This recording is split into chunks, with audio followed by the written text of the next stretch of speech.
they are students for mathematical English.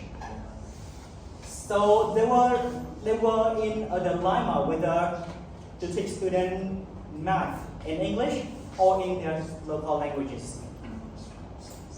And to make the matter worse, rural students especially needed more English practice, but their teachers speak local languages. Okay? Because they live in a rural area, they didn't really have a lot of opportunities to practice English outside of school. But when they were in school, they also listened to local languages. So that is a conflict between implementing bilingualism in education. And dual language programs in the US. In 1998, Freeman said that Spanish and, of course in dual language program, both languages have to be equal. But in reality, English had higher prestige and higher standards. For example, students were asked to write full sentences in English, but only some phrases in Spanish. So that is the inequality there. In 2008, Palmer said that teachers try very hard to value Spanish, but they only achieve balance in class. And when students are outside of class, they stray away from speaking Spanish and switch to English instead.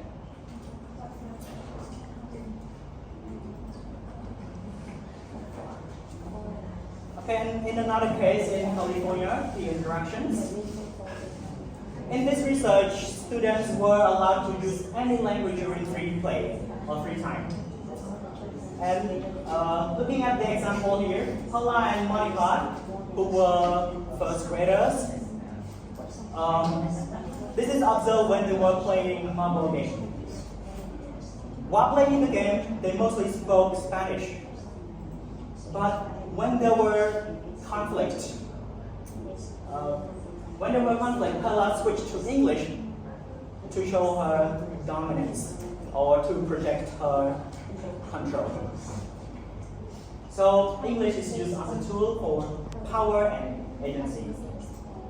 Classroom studies reveal the constant pull of English and how students and teachers use language strategically to negotiate identity and power.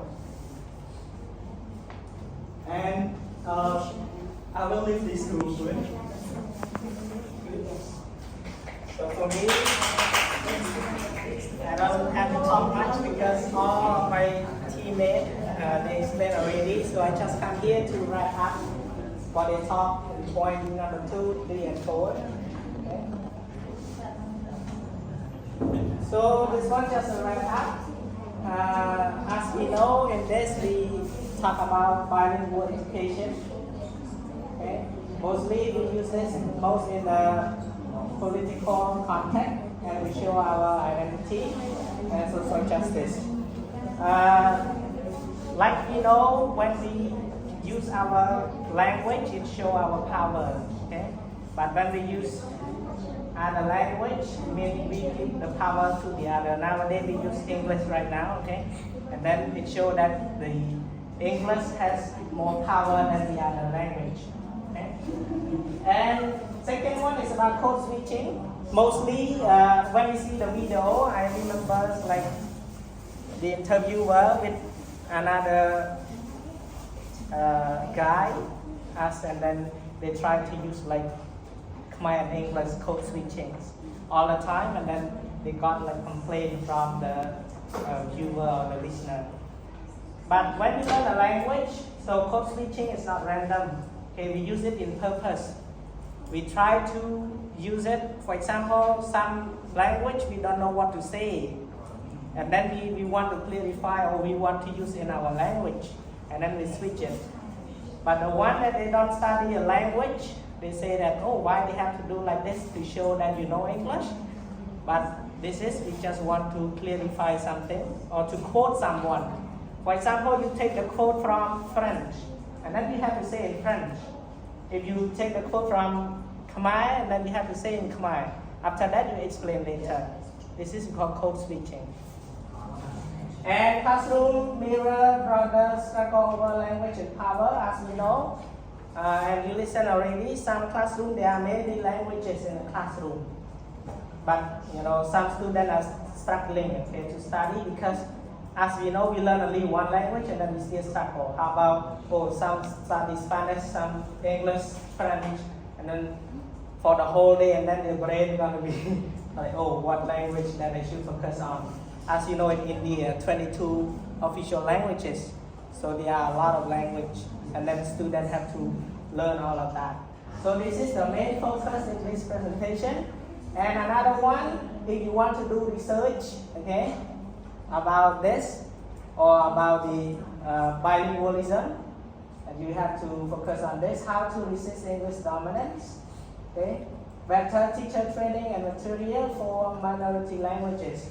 As we know right now, if someone asks you to speak Jarai, okay, or other languages in the Ratanagiris like that, we don't know how to speak.